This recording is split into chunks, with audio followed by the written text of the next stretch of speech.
Assalamualaikum warahmatullahi wabarakatuh. Kembali ke Wahai. Awas, perangkap iblis. Membikin suatu yang baru agama nggak boleh. Bikin kelompok, bikin firqah, bikin ajaran. Seperti ajaran tarekat, ajaran tasawuf. Islam nggak pernah mengajarkan. Nabi nggak pernah mengajarkan. Kemudian dibagi lagi. Ini ada tarekat, ada syariat, ada hakikat, ada ma'rifat. Nggak ada dari Nabi SAW.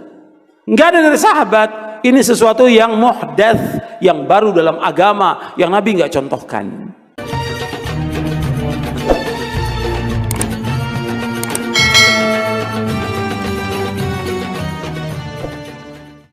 Alhamdulillahirabbil alamin arrahmanirrahim. Allahumma sholli ala Muhammad wa ala ali Muhammad. Alhamdulillah kita bersua lagi.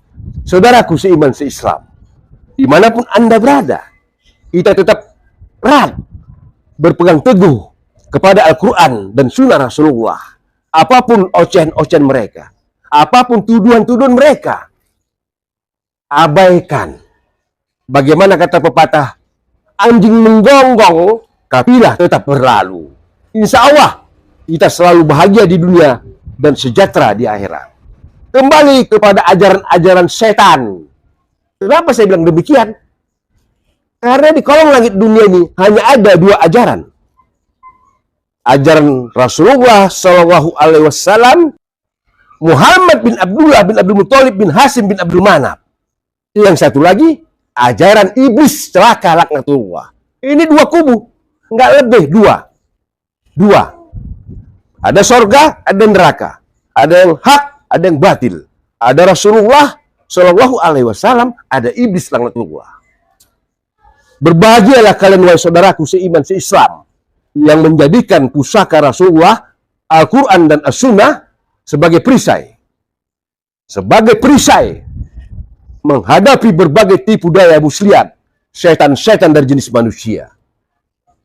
Kita berpegang teguh kepada Al-Quran dan Sunnah secara hakiki dan konsekuen.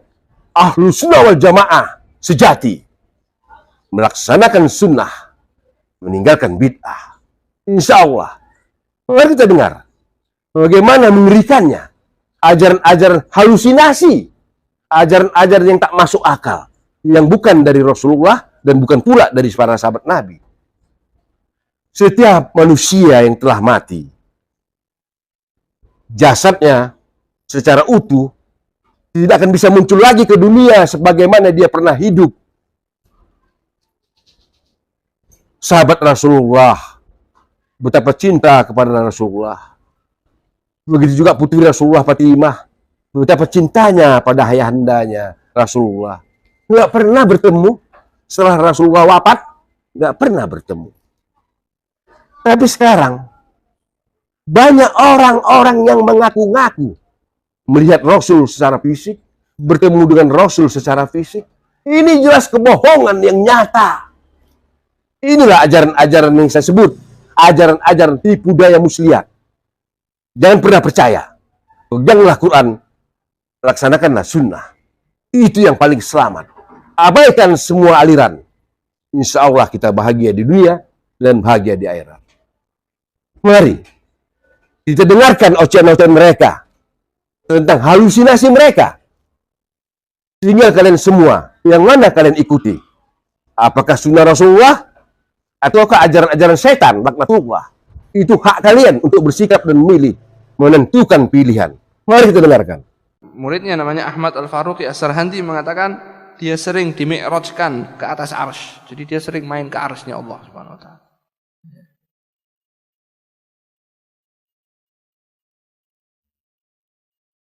Maka kesimpulannya begini. Ini kata mereka ya, bukan kata saya. Dalam kitab Maktubatul Imam Ar-Rabbani halaman 144 dia berkata begini. Jika kalian belum sampai hingga sampai batasan gila, maka tidak akan sampai batas Islam. Jadi kita tuh diajak untuk jadi apa? Edan. Makanya Imam Syafi'i berkata begini. Jikalau ada seseorang menjadi sufi di awal hari, Ini riwayatnya sahih, yang meriwayatkan Yunus bin Abdul A'la, muridnya Imam Syafi'i. Dinukil juga oleh Imam Ibnu Jauzi. Abdul Faraj Ibnu Jauzi dalam kitabnya. Dia berkata begini, jika ada seseorang menjadi sufi di awal hari, tidaklah tiba waktu zuhur kecuali dia pasti sudah menjadi bodoh atau dungu. Ia juga meriwayatkan bahwa Imam Syafi'i berkata, tidaklah ada seseorang melazimi kesufian selama 40 hari dan akalnya pasti tidak akan kembali lagi selama-lamanya. Seperti keinginan mereka, jadi gila dulu. Jadi gila dulu. Ini sebagian tarekat sufi seperti ini.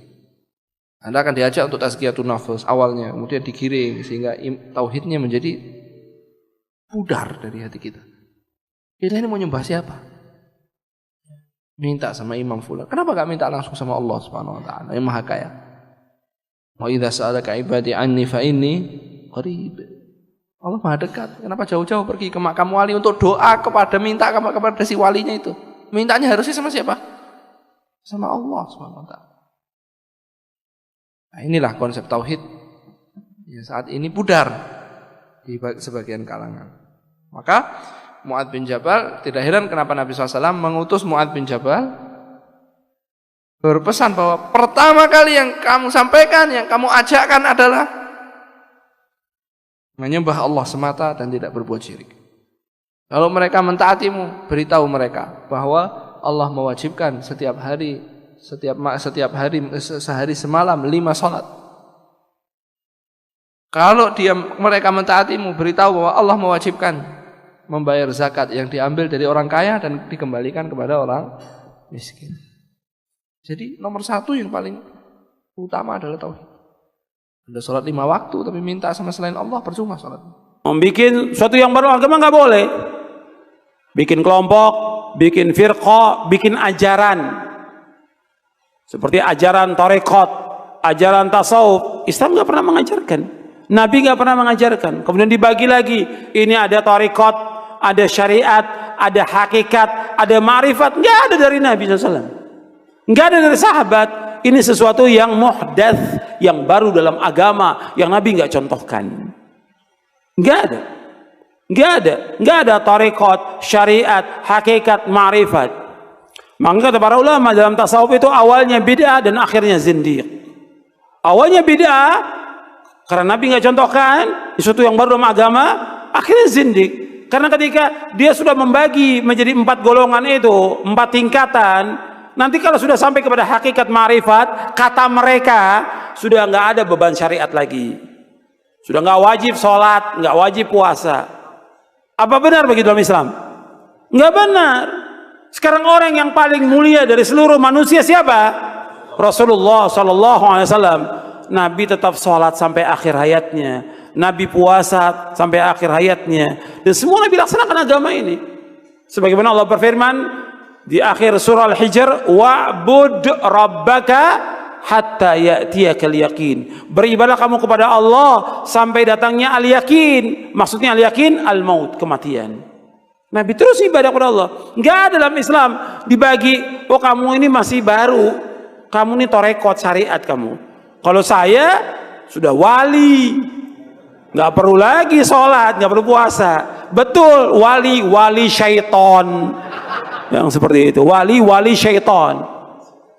Gimana dia menggugurkan kewajiban sholat? Sudah kita ketahui beliau adalah salah satu pengikut tarekat. Ini saya ingin menanyakan tentang hal-hal tasawuf. Apa tanggapan Buya tentang thariqah yang mengaku bahwa thariqahnya adalah thariqah nabawiyah? Sehingga dari anggapan itu banyak yang mengatakan selain thariqah ini adalah tidak lebih afdol untuk diikuti. Jadi mengutamakan thariqahnya sendiri, mengatakan thariqahnya adalah thariqah nabawiyah.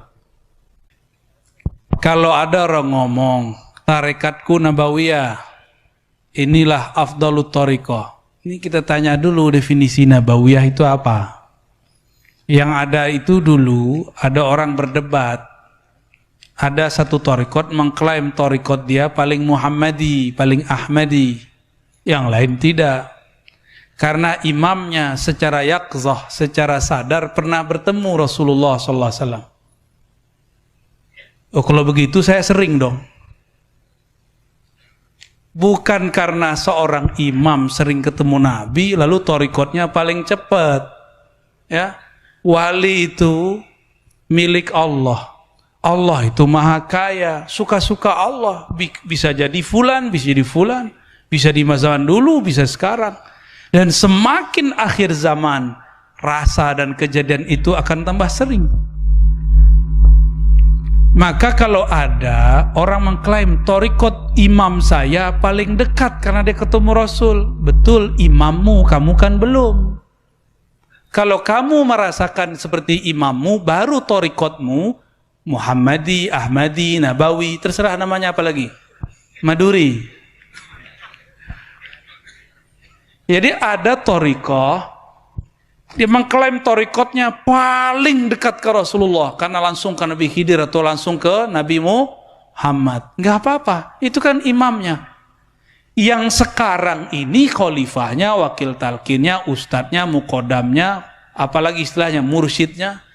Dia merasakan sampaikah dia kepada makom imamnya itu.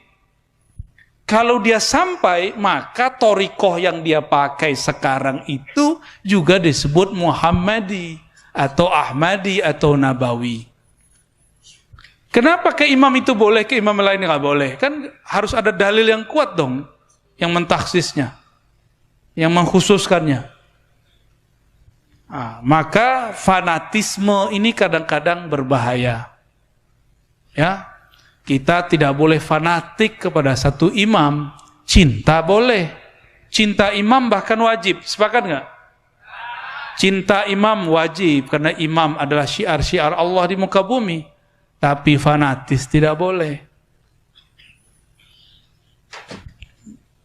Seperti yang dikatakan dulu oleh Imam Abu Hamid Al-Ghazali, makom ini bukan khusus untuk para nabi dan wali-wali tertentu. Siapa saja nanti dapat mencapainya jika dia dibimbing oleh guru yang juga seorang wali. Wali-wali Allah itu udah biasa ketemu Rasulullah.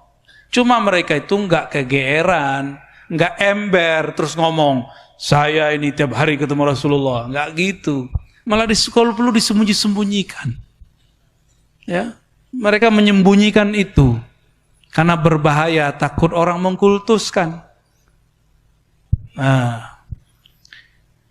Paham ya? Jadi semua thariqah yang punya sanad kepada Rasulullah, dia boleh disebut thariqah nabawiyah. Nabawiyah ini dibagi lagi, ada nabawiyah sanadan, ada nabawiyah ruhan. Kalau dia cuma punya sanad ke Nabi, tapi ruhnya belum ketemu Nabi, maka baru sanadnya aja. Ruhnya belum bertemu. Ya, kadang-kadang mursyid tarekatnya mimpi ketemu Nabi aja belum, apalagi mimpi ketemu nyata. Nanti ada kelompok nggak percaya kalau mimpi ketemu nyata, ya. Saya pernah berdiskusi tentang teman saya itu dia mengikuti suatu kajian dan ulama tempat dia mengaji itu, bahwa ulamanya bilang bahwa gurunya itu bisa bertemu dengan Rasulullah, bahkan bisa mendapat ilmu dari Rasulullah. Langsung dapat ilmu dari Rasulullah. Iya. Nah, tidur apa nyata?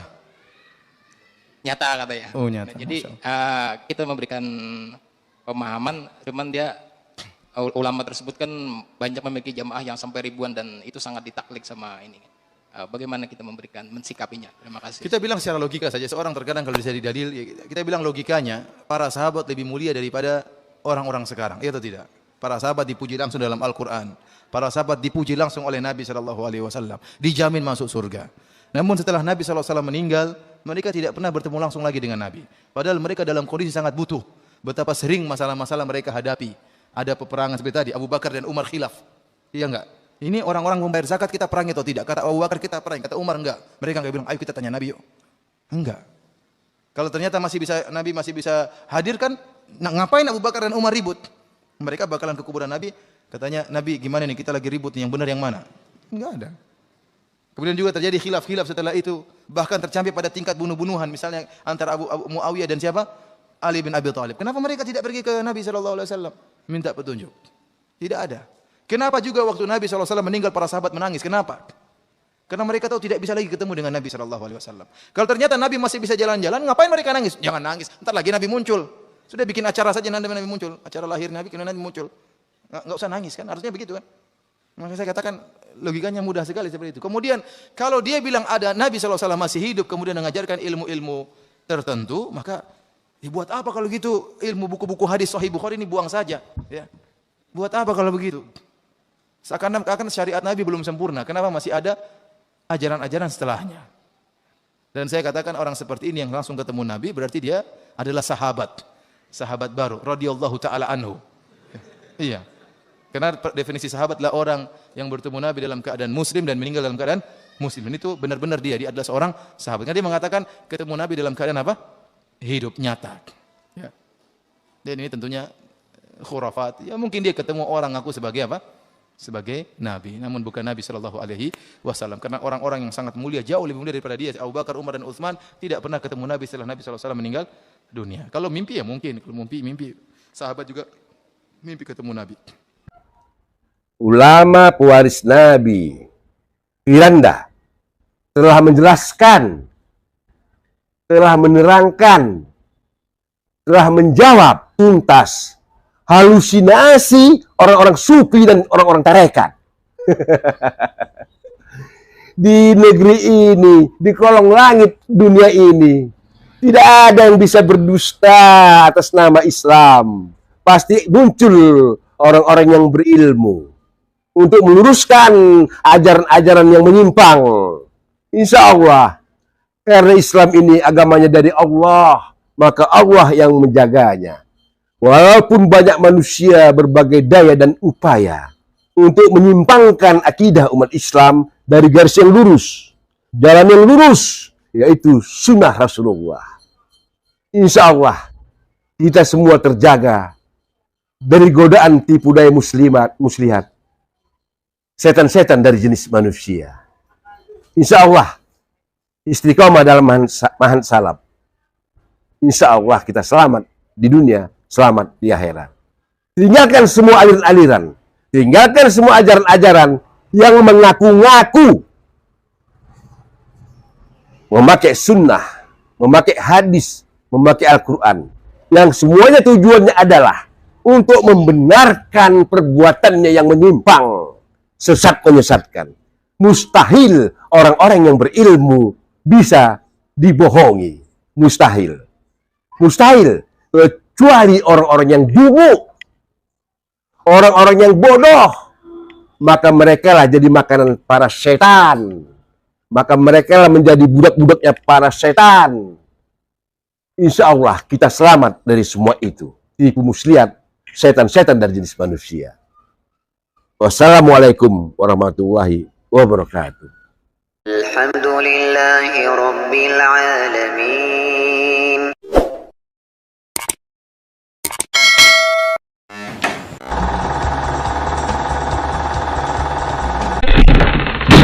Assalamualaikum warahmatullahi wabarakatuh. Kembali ke Al-Ba'i. Awas, perangkap iblis. Ya ayyuhalladzina amanu atii'u Allah wa atii'ur Rasul. Berulang kali Allah Subhanahu wa taala perintahkan kita untuk taat kepada Allah dan taat kepada Rasul. Atii'u Allah, atii'ur Rasul. Wa ma atakumur Rasul fakhudhuhu wa ma nahakum anhu fantahu. Apa yang Rasul berikan ambil, apa yang Rasul larang jauhi.